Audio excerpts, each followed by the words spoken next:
Hi. Sam Neill's got it at his estate, of his wine. She does make it. They asked where's theirs. I said it's Sam Neill's estate. What was that? Sam Neill makes wine, and Yeah. It's dreadful, his wine. Don't drink it. And furthermore, it's so expensive, it's not funny. Like $50 a bottle. I mean, you can get 2 for $20 at my joint in Balmain. No introductions needed. Apparently, we can go straight into it. First of all, I'll just briefly acknowledge we are on Wurundjeri and Wurrung land, and I pay my respects to elders past and present. This event is also in partnership with Readings, and if you want to support Readings, which you should, I believe there are books on sales at the back, and Bryan will be sticking around to sign a couple of copies. There will also be time for questions at the end as well, so if you do have questions, we'll probably allow 15 minutes, so save until the end, and we can get into the nitty-gritty. So I'm going to jump straight into. I don't think you need an introduction. Bryan is not only an Australian crime writer, but members of the audience, you may not realise this, he also moonlights as an actor, I'm told, as well. No, obviously a man who needs no introduction. Bryan, welcome to Melbourne. I have apologised about the weather.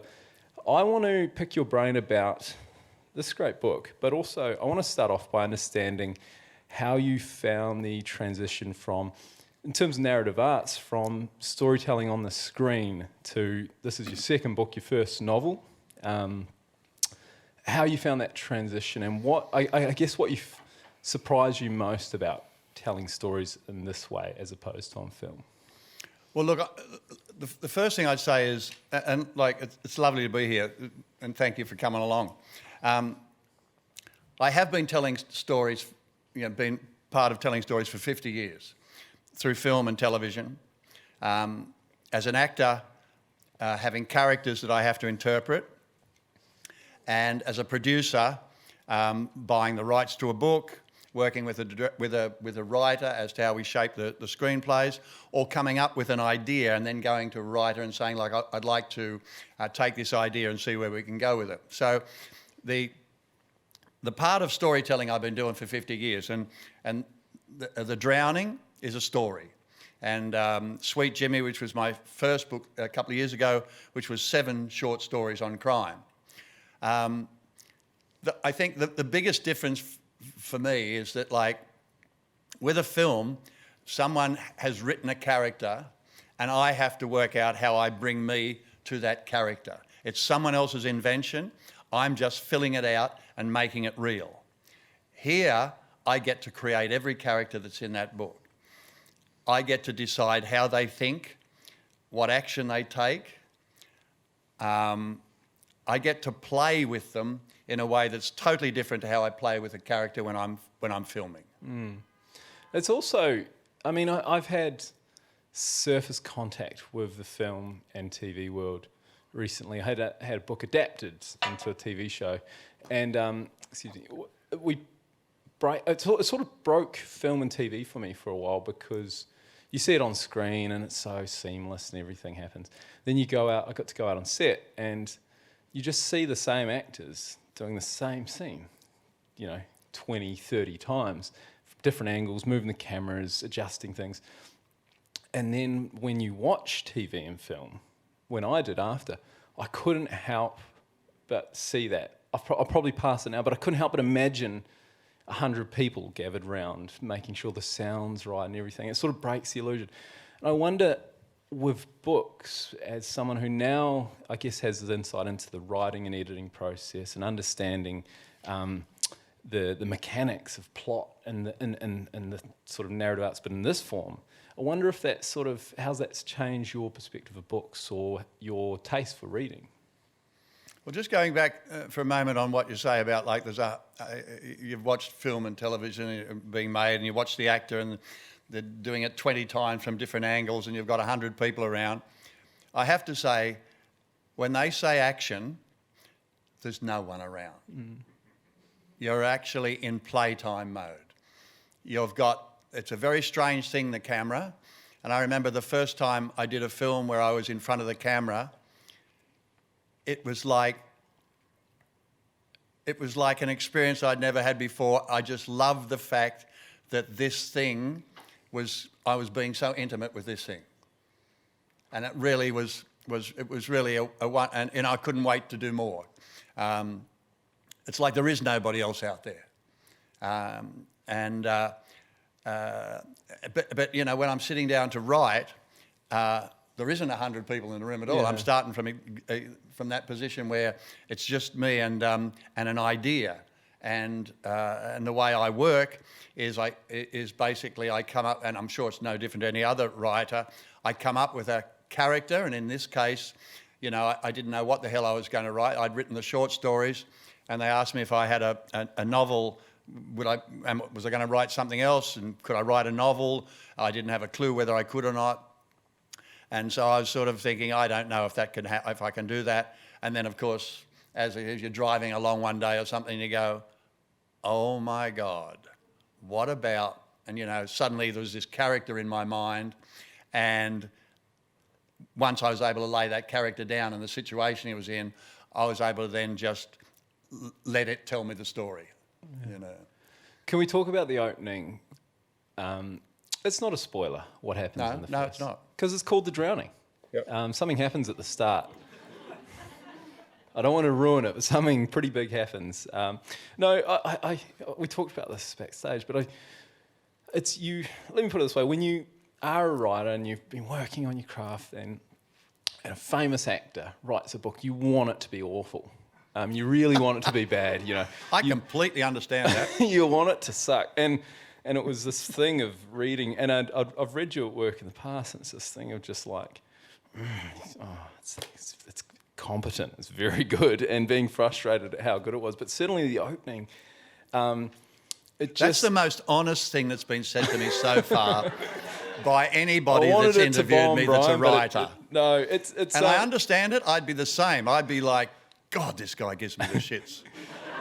Well, you want it to be bad, but it is really good. And I think the opening, you get 3 pages into it, and you're just like, okay, we're right into it. But Bryan does something that's, I don't know if you'd call it like, it's quite a sophisticated storytelling method of the false protagonist, where you fall in love with this character and believe that it's their story, and you're with them, and they pull you into the world, and you inhabit that character, and then suddenly they disappear from the narrative, and you do that. And I wonder, because we talked about storytelling instincts, and you develop, and you would have developed storytelling instincts being in film and TV for so long, but the craft of writing is the thing I'm probably most fascinated about here, because of course you're going to be a good storyteller, of course you're going to be able to inhabit these characters. That's your job. You're going to be able to empathise and find their stories and tell these great stories. But I'm interested in the craft side of it. How did you develop the craft? How did you was it challenging at first? Did you read the books on how to write, or did you just sort of dive in and cross your fingers and hope it worked? I dived in. I didn't cross my fingers and hope that it would be all right. It was, going to work or it wasn't going to work, but I dived in. But you've got to realise, that I have had 50 years being around storytelling. Mm-hmm. And so, subconsciously, I'm picking up stuff all the time, working with writers. There's a great writer down here, Joanna Murray-Smith, who's a playwright here who I've worked with, who, I just thoroughly enjoy her ability to write a screenplay and to keep it moving with a bunch of characters. I've worked with her on a film I made called Palm Beach, and I loved working with her. And I think subconsciously, I've taken in over the years that a story must continually keep moving forward, even if in the first 4 paragraphs you do something to a character who is really important to the story. Yeah. However, I might, and it is The Drowning, and he is a boy that may have been drowned, but hey, no spoilers, all right. I know it happens on the third third page. But I am page. going to deal with that man in the rest of the book. Yeah. That boy in the rest of the book. And I think that's the thing that I like with storytelling. I mean, I know when I'm talking to mates, I'm telling them a story about something that's happened. You know, it's not linear. I'm talking about that I went down the street the other day and this young bloke came walking past and he was in a terrible state. And then I'll go, and I've seen that bloke before, you know. Sometimes he's talking with the bloke from the Real Issue up the street, you know. So I go out to I'm still on the fellow, but I'm not on what happened between me and him. Yeah. So I know you can go out with a story. You can take a story and you don't have to go on that linear about what's going to happen there, but you can stay with that character who eventually will come back to that linear, and you'll keep people interested. The way I work, and I was told by a writer the other day that nobody likes a bragger. When I said I write it down and that's it. There isn't a second draft, a third draft, a fourth draft. Oh, don't tell me a that, fifth Bryan, draft. please. I It's know, hard enough. I know. It's hard enough. I know. But JP, like, and I'm sure it happens. You know, it has to happen with you too. You know, you've got the character leads me. You know, the character's taking me. I have no idea where this story, where it ends up. There's no way I knew where this story ended up. I had these three people at the beginning, and I wanted to, and each of them was an interesting character. None of them had anything to do with each other, would never have crossed each other in life, but they're in the most arresting of situations together. Now that I've got this arresting situation and people are like hooked, now I can go out and explore those characters and explore what their lives are, which brings in other characters. And then later on, as I'm, 3/4 of the way through the book, I go, I better bring them all round in some way together here. Yeah. But that becomes an organic thing as well. So that's interesting to me, that because there's also, I find in screenwriting in particular, there's a plot mindedness to the approach, and they've refined the art of writing, certainly for the screen, to the extent they understand how each scene links, and they talk in beats, and they talk about the kind of, I guess all the elements of story have been scrutinised to the extent that they really understand the mechanics and all the strings behind the scenes. And you said to me that you didn't plot this, which is surprising, but also when you explain your writing process, it's like you are following your characters around with a camera and seeing how they behave. Which, when you talk to literary writers, that tends to be how they write. More so in crime fiction, there is people will change their characters in service of plot, right? You can't just follow your character around because it's boring. Eventually, you have to direct them. So, was there a stage at which you were following them around, and you go, all right, how do we link all these narrative threads back together? And how did you sort of start to do that? Did that happen in the editing process? Or Look, I'm very aware when I'm working on a screenplay with a writer that we've got a first act, a second act, a third act. The same with a play. You've got a first act. It's sort of, it's almost like that. You're at school being told first act, second act, third act. I have to say, I never thought in any terms, and I don't on any of my stories, think in terms of first act, second act, and third act. I think I get to love the character and want to know where it wants to go. Okay, I'm writing a crime novel, so it's going to be involved with crime. So that's there. But who are the people? What's their everyday life? Who's connected to that person, I'm interested in that too. I'm very interested in, community. The book is about a community. There's no question. And how so many of them interact with each other. I suppose I just trust in the fact that somewhere these will all cross over in the right way, and then eventually where I go, right, now bring them home. But there's three major crimes go on in this book. It started off with one that I had. How did the others come about? Well, they just sort of came about. Are you searching for stories constantly as well? I did find when you talk about three different crimes, I struggle to come up with a single idea for the crime and flesh out the world around this single event. You've managed to write a really convincing story that involves three, as you said, three distinct crimes, and again in a way that didn't feel forced. It just felt sort of quite natural. And I wonder, do you just search for stories, or you sort of like the magpie, you know, building a nest, bringing things back that you're interested in, or you, I guess I'm trying to reverse engineer where your ideas come from. Yeah, it's a very good question because, you know, I haven't asked myself these questions. But look, what I like about being a human being is that we're just full of failings. You know, we're full of failings. You know, like we lie. Now, Yes, you know, that's true. probably all of us out here, they're really little lies. You know, or they're things that I can't tell that person that because it might hurt them. So, you know, I'm going to brush over it. I love all that. I love what makes us human. Yeah. You know, we strive to be at our best, and we fail ourselves quite often. So I have a bunch of people who fail a little bit more than that at times, and I like examining how they live with that. Yeah. How they live with that failing. How they do they get over that failing, or do they indulge themselves in that failing? If they indulge themselves in that failing, they're probably going to end up in quicksand in a minute. You know, and I like playing with all that thing about what we are as human beings. You know, I also like playing with the mind. I went through a period a few years ago of anxiety. I didn't know what anxiety was. I had no idea what anxiety was. I had no idea what was happening to me.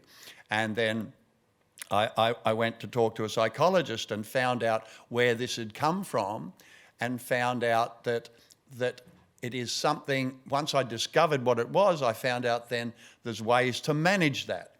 To when that thing comes there, to go, oh, it's you again, is it? You know, and you know, I was always one of these blokes where someone would tell me so-and-so was depressed, some bloke I knew or whatever, and I go, oh, for God's sake, what's he got to be depressed about? Tell him to pull his finger out. Well, I went through anxiety, and I know you can't pull your finger out. You have to deal with this, and you have to find the answer to it. And I like dealing with every character has got something going, but particularly if you step into an area that is maybe a failing and don't address it, that's going to start playing a game with you. And I like dealing with that, and I like bringing that to the fore because it's very important. I love how the world these days does talk about mental health. You know, that, hey, you know, it's, you know, you break a leg, yeah, everyone says, well, go to the hospital and get it fixed.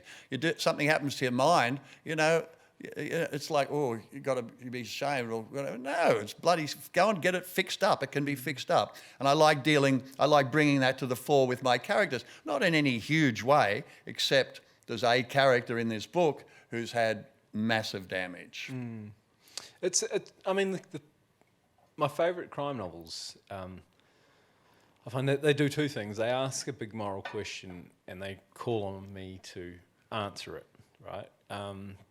They call on you to think, what would you do in that situation? How would you respond? The other thing great crime novels tend to do is they have this often an awful character, but they have such a traceable evil, right? You understand why they're evil, and to the best crime fiction makes you empathise with the villain, makes you empathise with the bad guy. And there is a character in here, and again, it's as is always the case with these sessions, I find I'm sort of, you know, kind of crossing a minefield of spoilers and trying not to ruin it for everyone. But there is a character in here where you do feel a bit dirty for empathising with them. And I found myself thinking, you know, in terms of just the research of that and understanding that, you've spoken about your own experience of anxiety, but this particular character, as you said, is very messed up, but there is something about him that is you empathise with and understand. can you speak to, I guess, the research, or where that particular character came from? I'm imagining you're Adrian, by the way. We can cross that in a moment. Everyone's one character. But where did this character in particular come from? It is a good question, JP. I really like this character. I mean, he's evil. What he does is evil. If you read about him in the newspaper, Yeah. you would think that's evil, right? You'd think he was an evil man. But I don't think, and I might be totally wrong, I don't think you get born evil. I think you can become evil. Maybe you've got a potential for evil that some people are born with. But this character, how his life develops, you go, I wouldn't want that. And so you do, there's something wrong with you who don't empathise. Yeah, and you think, well, what would I be like if I had gone through that, right? There, but for the grace of God. And so, you look at that, but you don't excuse him. But you understand him. And I think in understanding doesn't mean we have to say, oh, it's okay what they're doing. We understand. Maybe that helps us with people who might be going down a track where we go, we've got to step in and help this in some way. But I do like that character. I don't admire him or anything, but I do like, I almost like the fact that he's got this far in life. He should never have got this far. Yeah. Maybe everyone would have been better off if he hadn't got this far. Yeah. Yeah. There's a couple of characters who would be better off for sure. It's also, there was this case in the US. It was I want to say the late 50s, Texas University, the Bell Tower shooter. And I don't know if anyone's familiar with the story, but long story short, he was a Marine, I think, and he was sort of cast into depression, had this breakdown, and he was seeing a psychologist, and it kept getting worse. And he wrote a note, and he said, please, can you perform an autopsy? Please, can you check my brain? And he killed his wife or his girlfriend and his mother, climbed to the top of the clock tower at Texas University. I think he killed about 17 people and injured about 50. Anyway, horrible. You read about, at the time you'd read the newspaper, think evil, this guy's horrible. Before he started having this depressive episode, he was a pretty normal guy, and most people spoke of him as a friendly, sort of normal guy. They performed the autopsy, and they discovered a growth or a tumour was pressing on his amygdala. Years later, psychologists unanimously sort of agreed that this pressure could cause the type of change in personality, the type of psychotic episode that would cause someone to commit this and have these murderous thoughts and these impulses to kill people. They could have this shift. And I think about that as a sort of litmus test when you're thinking about permissibility, not permissibility, but certainly responsibility for crime. Something that's like a tumour, because it's physical, we identify it as the cause of this destruction and death. But if it's another form of trauma, for instance, if it's how you were treated when you were young or some other form of trauma, we're much less forgiving, I find. And when I was reading, I was reminded of that in this, because I hated this character so much for so long, and then suddenly you do this miracle where I no longer hate them, I understand them. There isn't a question in there. It's just an expression of admiration of Bryan, because it's quite a feat to make someone care that much, I suppose, about a character, but also to show why they are the way they are. Yeah. I do often think when I read those things is there but for the grace of God. Like most of us get led along a really lovely path. Someone cares for us, looks after us, feeds us, whatever, loves us. Even against the odds, they do it, There's a struggle to do all those things for a lot of people, for their kids as they're growing up. It's pretty easy without a lot of those things to get damaged. and that when that damage propels itself in some way, you better not be around. I think like my character, what he does, I believe he just needs to do it. He doesn't go, will I do this or not do this? I think there is no other answer. This is what he needs to feel all right. He needs to do this. But it's wrong, totally wrong, and, there are repercussions for it all. Yeah. You also employ... maybe I should have asked this earlier. It's just come out. Can I get a show of hands? Has anyone read the book? Not yet. Okay, so everyone here's going to buy it. So we can... Then they'll understand exactly what we're talking about. Yeah. It's all very vague, We've gone to the stratosphere. We just, No, so one thing that also happens in this book is there's this really regular working class vernacular for lots of the characters, I find, and it's great. And as you may have discovered, most editors in Australia are very well-educated MFA inner city types. Did you have much pushback on some of the language you use, or like how did that editing process go? Because it does feel very authentic, refreshingly authentic, the voices and often the dialogue as well. No, I've got to say that the Allen and Unwin, the publishing company, when I presented it to them, first of all, Richard Walsh, who sort of discovered me and presented me to Allen and Unwin, with this, with the South American input, I had that up front. He said, I think that you'd be better off pulling that in later. That's a technical thing. It wasn't anything to do with how I wrote it or whatever, but no, I went, yeah, okay, if you think that, we'll do that.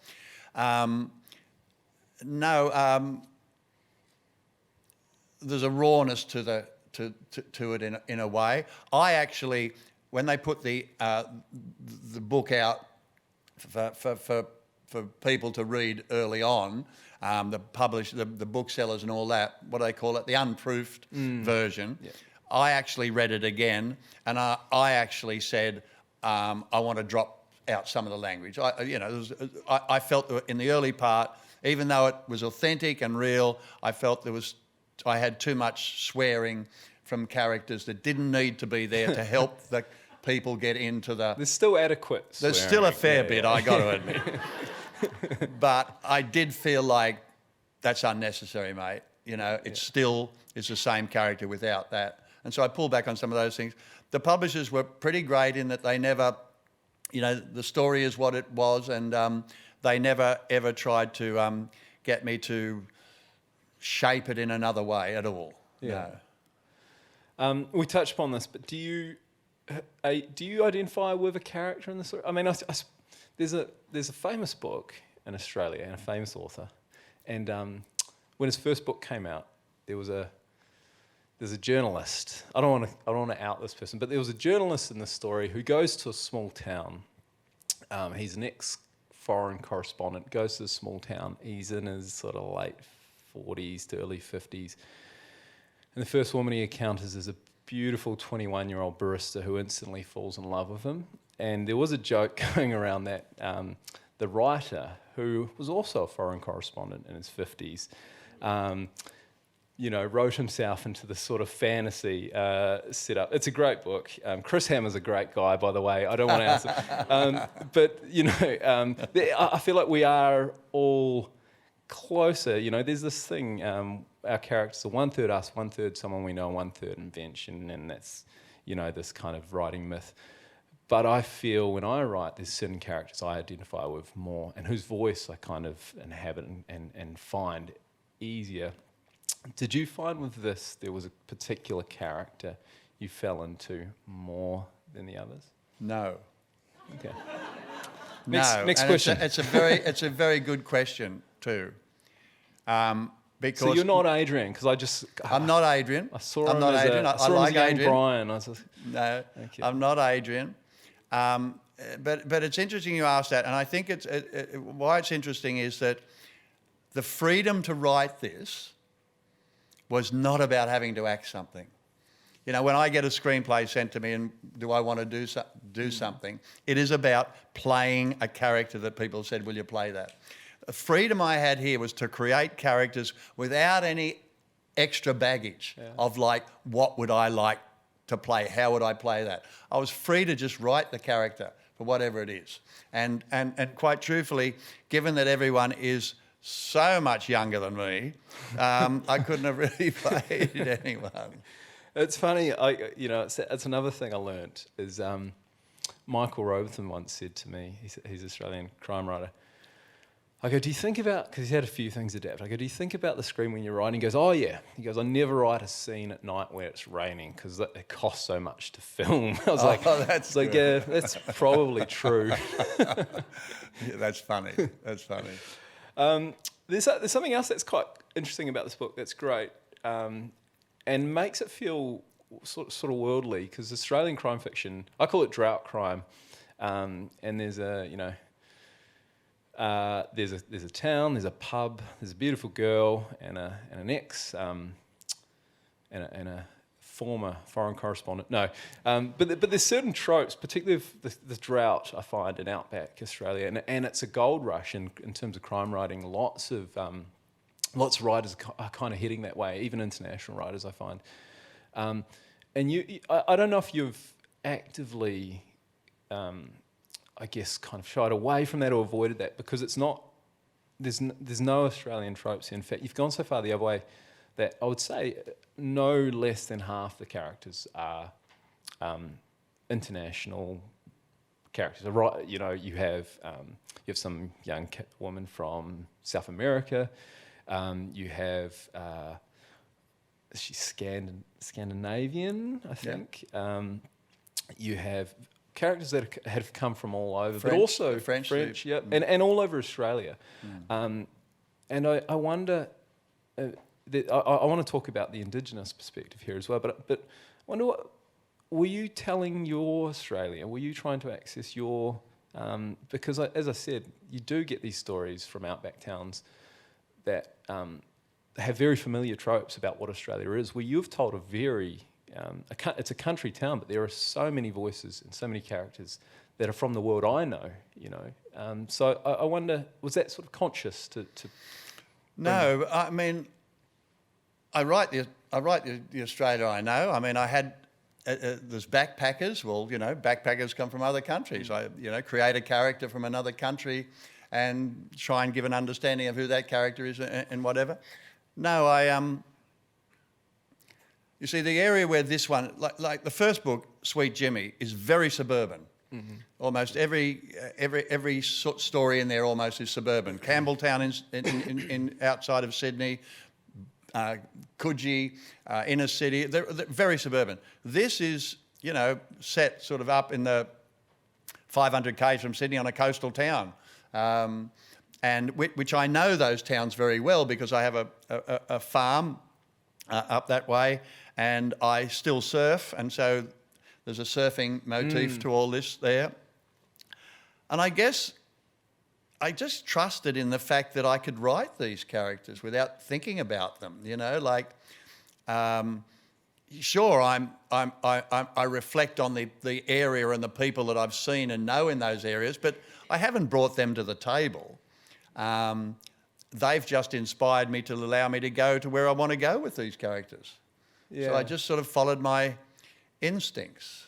Yeah, and it's great. I mean, that's what I said earlier. It's this idea that you are following them around with a camera and you're just reporting almost back what you see, because this is what you do see in these towns. You don't just see a certain type of character. You don't see a certain type of Australia. You see lots of recent immigrants, and you see them all interacting in this way. So it's a community. The book is about a community and some people who come into it and the things that might happen to them. Yeah, and the interaction between the new and the old as well. So there's new, the recent arrivals, but again, not in a tropey way, just in a way that sort of very much felt like, I'm an immigrant, by the way, from New Zealand, so basically Tasmania, but very much felt like when I arrived in Australia, and it did feel, in Melbourne I should say, but it did feel much more like a kind of coming together of different cultures in New Zealand, which is it's a great country to come from, but you don't hear different accents. You don't see so much as you do here, and everyone's a tourist if they're not a Kiwi. So it reminded me in a way of that first experience. Right. And also the other thing which we're going to touch upon was you include an Indigenous voice and Indigenous characters. I want to talk about how important this is to you, I guess, and the way you've treated this subject matter, because it's so central to the story. It's not a quote-unquote Indigenous story or First Peoples story, but it is so important to the story, and the way you tell it is with quite a delicate touch that's really effective as well. So I wonder if you could talk to that. Well, like how the story started was looking for a story, thinking about a story, maybe, and I do know the country area very well, and at the back of my place there's state forest, national parks, all that sort of stuff, and there's fire trails and little trails, and places stuck out there where you see signs on the gates saying "Do not enter" and padlocks and all that. Something's going on there. In those places. I was thinking about that one day, just wandering through my mind about the area that I knew where sometimes we ride through and stuff. And I was also thinking about the people and that I know in the people that use those trails. And I was thinking about the curiosity of youth. When you're young, just like how you're on an adventure in life. Everything's an adventure. Keep out or beware is an invitation when you're a child, right? You want to climb that fence. Do not enter is like saying, come on in. Yeah, get inside. Get over this to a fence. young man. There's something cool back here. Yeah, and so when I was thinking about that, I was thinking, that wouldn't have stopped me if I was 15 with a couple of mates. It'd be like, okay, we got to get in there. Anybody looking? How do we do it? And so I went, wow, I've got a place that you're not supposed to enter, and I've got and I had him as an Indigenous boy, because up in this area where I am, you see the Indigenous boys riding around in their bikes with no hands, holding them, and having a great time. Very adventurous young kids, and not that all young men are and girls in these country towns aren't adventurous. They can do anything. They go for anything. But I did have him in my mind as this young Indigenous kid riding along, and this place he had been to once before, and now he was coming back because there was something he really wanted to see in that place or take a photo of. And so once I had that about a young kid going to a place where you're not meant to, I went, I want to follow this story.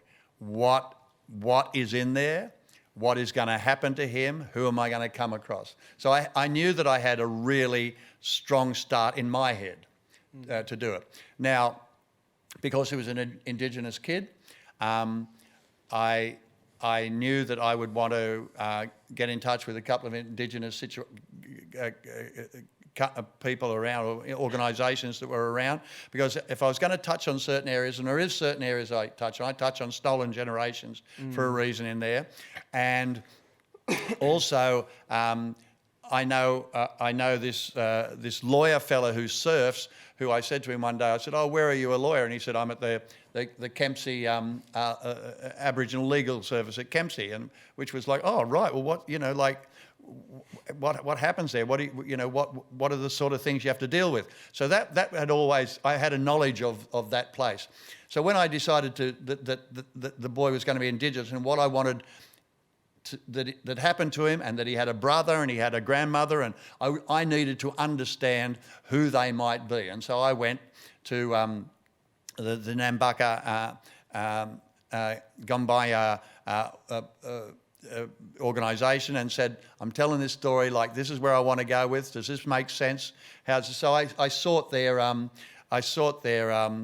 advice. But an interesting thing was I wanted to have a funeral. And I thought, this is going to be really touchy, Bryan. You want to do a funeral, an Aboriginal funeral here. Wow. So I got in touch with this man who was in the early days, right at the beginning on the bus ride to Canberra back in the 60s, and he's a gentleman about my age now, and has been through everything, a wonderful man, a quiet gentleman. And I rang him and I said, I want to do a funeral, I need some advice to where I can go to here. And he said, oh, well, I'll give you Miklo's number. He said, Miklo's just lost his son and he's just done a funeral. They've had the funeral. He'll help you. So I ring Miklo and I tell him what I'm wanting to do. And he goes, oh, yeah. He said, oh, yeah, it's on YouTube. Look it up. I went, right. We're not... There's a difference between being precious and being sensitive to a subject. And he gave me that advice. And so at different times I would go and talk to him about where I wanted to go to, but no different did I go to. I needed to have something about Médecins Sans Frontières, so I got in touch with Médecins Sans Frontières.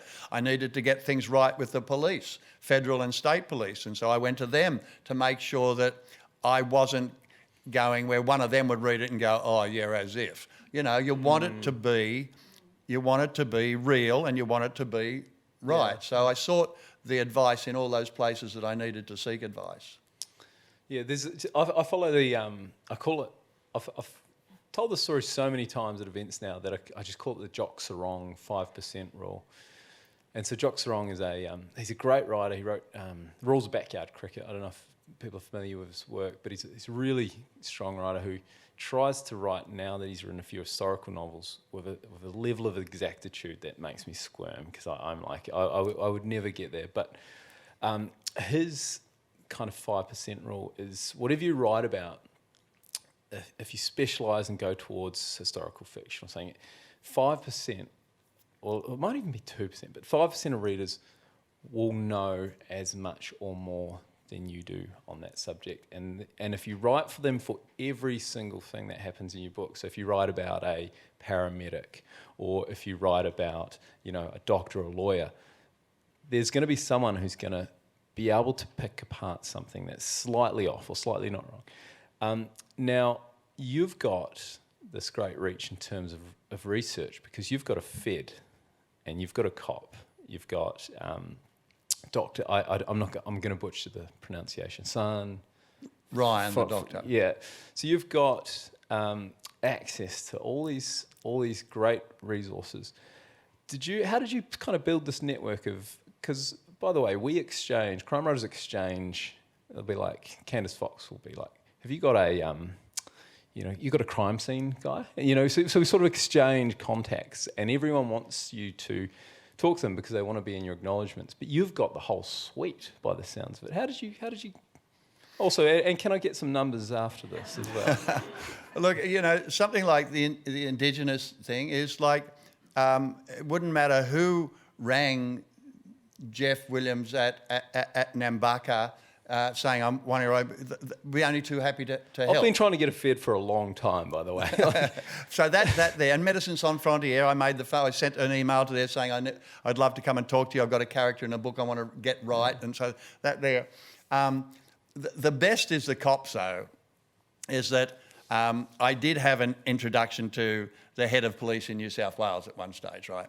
And so I needed to talk to a cop. So I got in touch with him, and he said, all right, get it. He gave me the number of a cop, a detective in Parramatta in Sydney, who was overseeing something like another 500 detectives.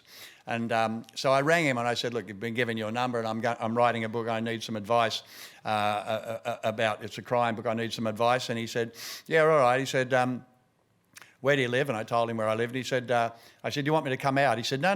He said, give me the name of a coffee shop. I'll come up and we'll have coffee at 10 o'clock tomorrow morning. So I said, rightio.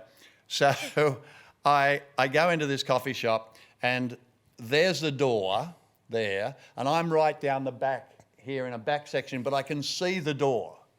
I can see the door of who's coming through the door. And then I'm waiting, and at about 5 to 10, about 2 minutes to 10, I see this fella stand in the door. And he's big. And he stands there like that in the door.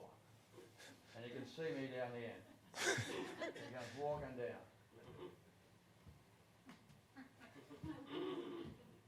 stands in front of me and he says, "Did you pick me?"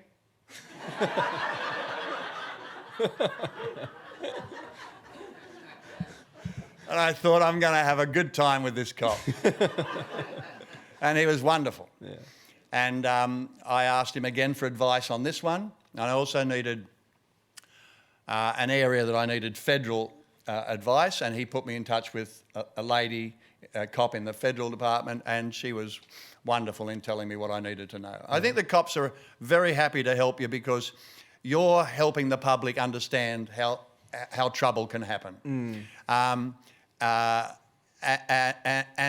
so they're happy to reveal things, but they also want you to get it right. So they're very, very and they're funny buggers. They're funny buggers. They've seen such darkness. The only way to survive is through being silly buggers. Sort of gallows humour. Yeah. We will be taking questions from the audience just in a moment. So if you have any questions or you think of any questions, we'll be just in a minute. We'll take some questions. Just on that note, the last thing I wanted to ask you about: do you get stories from the police? And if you do, how do you write them, or do you ever sort of generate material after your conversations with police, or is it more kind of fact checking and being like, could this happen? What would you do if this happened? Yeah, I think you've got to come to the table with the thing that you want.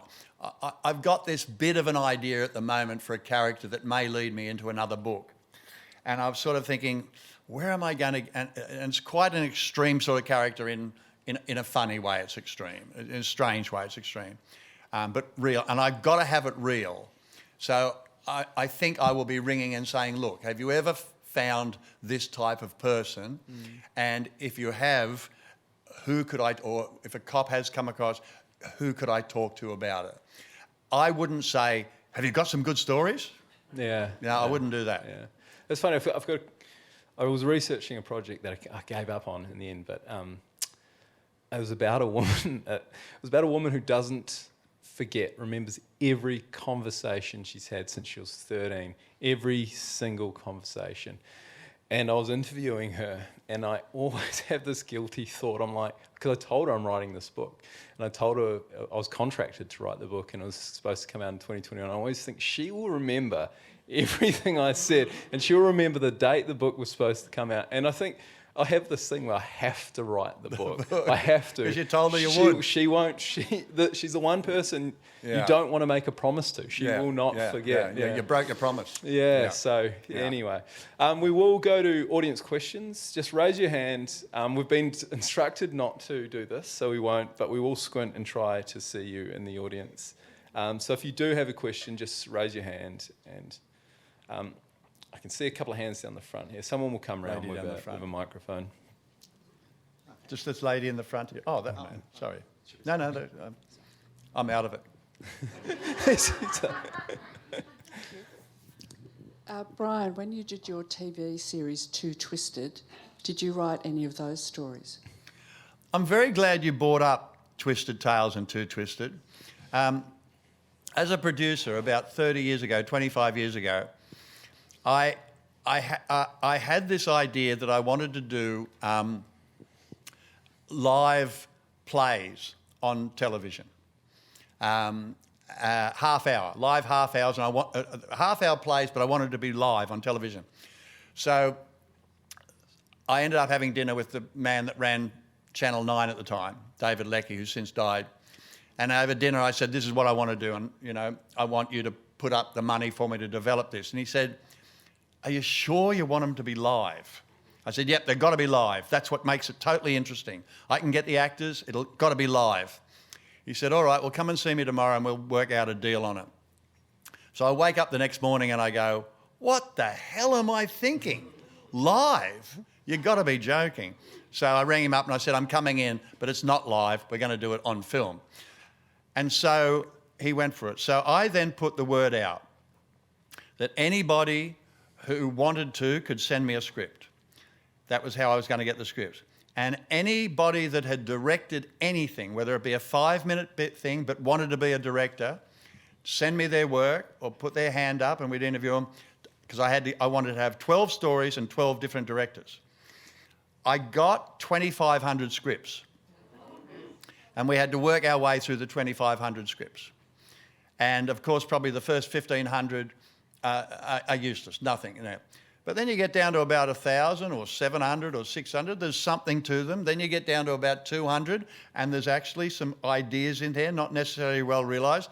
Then you get down to about 100, and now you're starting to find it difficult. They're starting to make sense. They're very interesting. And then you get down to maybe 20 and 15, and you start to cull until you get down to the 12. But it was a very, very good, it was very refreshing to just see the interest in writing stories.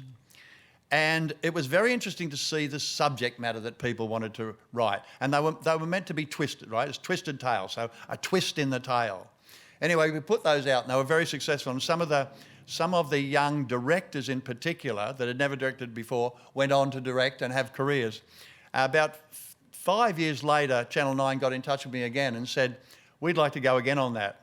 And so we called it Too Twisted, and I did the same thing. And I got 5,000 scripts sent to me this time by people, and which was wonderful, except it was more work trying to work out how to get to the 12. And once again did the same thing with it. But it was a very, very, you know, when I was only thinking about Twisted Tales recently and thinking, wow, all the, you know, like all those people, how many of those people did eventually keep writing in some way? How many of them are writers today, either of screenplays or, no, you know, not many.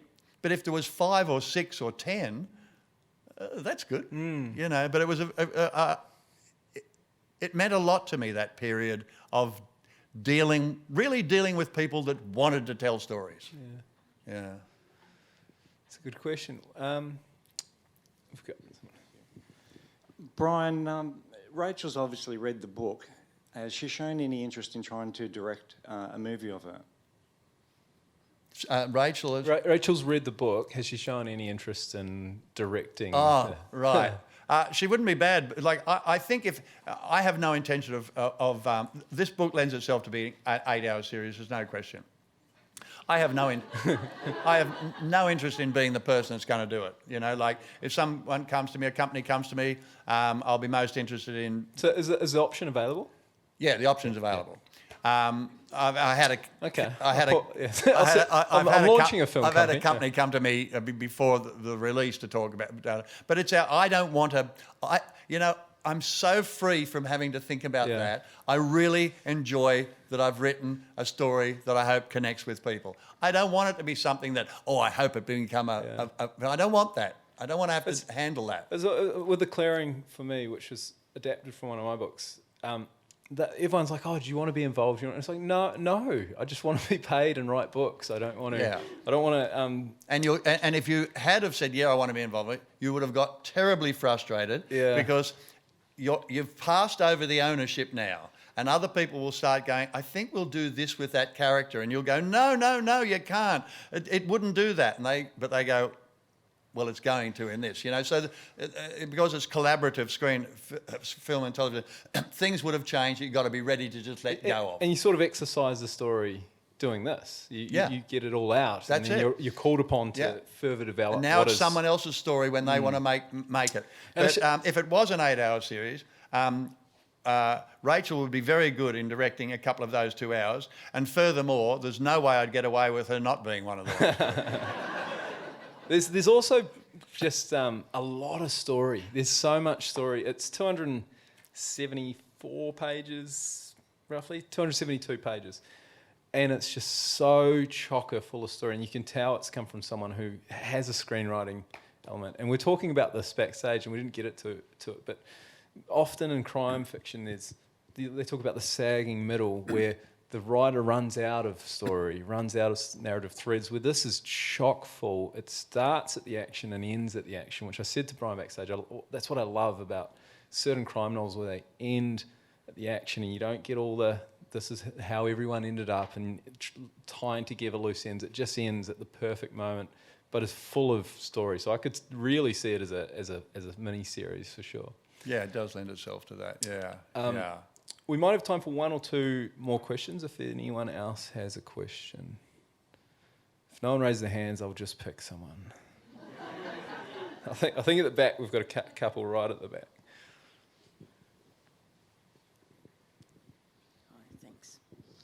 I'm interested in your concept of community and how much it actually needs to be involved in your work, whether it be an author or whatever else. It's a good Didn't get all question. that one. That's a good question.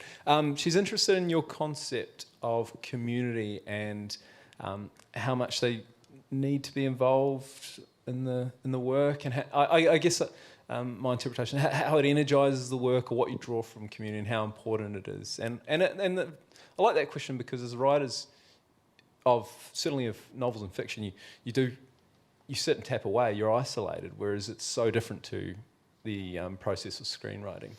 Yeah, look, I have to, you know, as in later life, you know, looking back on what things might have shaped you and that, I think I'm very community aware.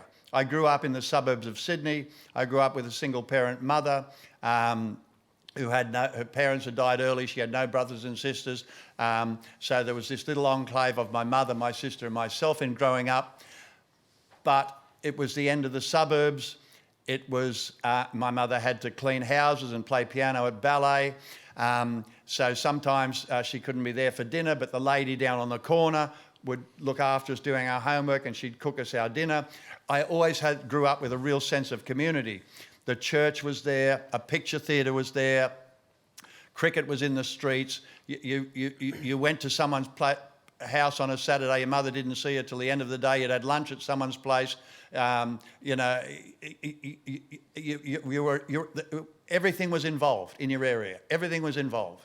So I grew up with community meaning a lot, which at the time I didn't know. It was just growing up and doing things. But when I think back, I've always loved that sense of belonging.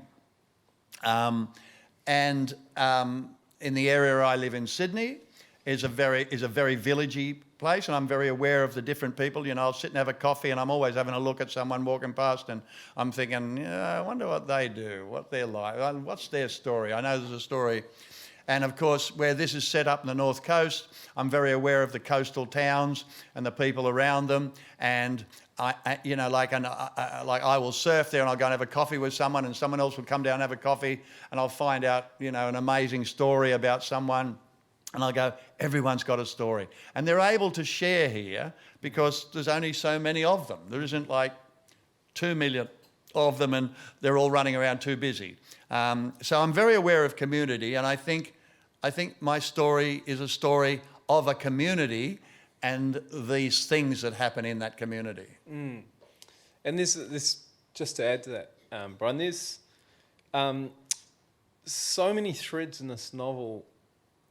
Just as a writer, admiring how it all comes together inevitably and eventually, there's so many threads that are just interesting from someone looking at a community from the outside. That all play a part in the role of the story, but the interplay between characters and community is fantastic, and you get a real strong sense of this community, fictional or not. You get a really strong sense of what this place is like. Thanks. Just full of admiration. No, it's a great. Can I bask in that for a minute? Yeah, I can go on. No, I think we can squeeze one more question in probably, as long as it's a question and not a comment, and you're quick with it. Is there any more questions? Well, that might be a good time to wrap up. I want to say thanks, Bryan, so much for coming down, and I also want to say, you'll raise your hand, or you kept your hand down, I should say, when I said, had you read this? And you might be here for Bryan the man and the actor, but Bryan the author is pretty bloody good, and this is a sensational crime novel. It has a real literary kind of bent and literary sensitivity in that it's character-driven, but it's also just a bloody good tale, and it's got that yarn-like quality that I love about certain Australian books. And Bryan has it. He's the real deal. Regrettably, as someone, you know, envious of his endless talent. No, it's a good book. So grab a copy. He'll be signing copies at the back. But please join me in thanking Bryan. Thank you. And JP, thank you. I love being asked your questions. Thank you, mate. Thank you.